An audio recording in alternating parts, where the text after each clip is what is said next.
Il cimitero principale di Belluno non sarà più come è ora, almeno per molti anni. Le piante del viale di accesso del parcheggio dovranno infatti essere tutte sostituite, mentre non si potrà intervenire su quelle all'interno. Molte di queste sofore sono morte e avete dovuto abbatterle, tutte le altre sono ammalate. Eh sì, purtroppo sì, hanno questa malattia che degenera, diciamo, il tronco, ma anche le foglie e poi le radici, quindi vanno abbattute per sicurezza.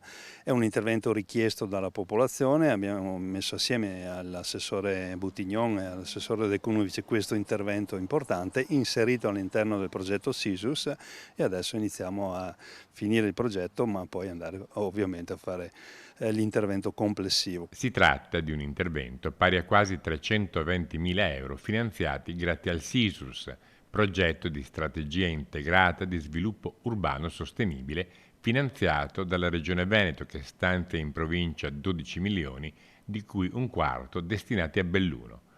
Ogni lapide che ricorda i caduti della Grande Guerra avrà poi nuovamente il suo albero. Noi qui facciamo ovviamente un intervento assolutamente interessante, sistemeremo questa area verde dietro di noi, diventerà un posto in cui la fauna e anche la flora, diciamo, si adatta e si sistemerà, diciamo anche con degli inserimenti di bat box per i pipistrelli, giusto per portare un esempio, che è un po' il termine legante tra tutti i progetti del SISU, perché ne abbiamo altri 4 sempre nell'ambito verde per circa quasi 3 milioni di euro. L'area interessata comprende oltre 15.000 metri quadri tra viale alberato di accesso al cimitero, terreni e scarpate attorno al camposanto e al parcheggio.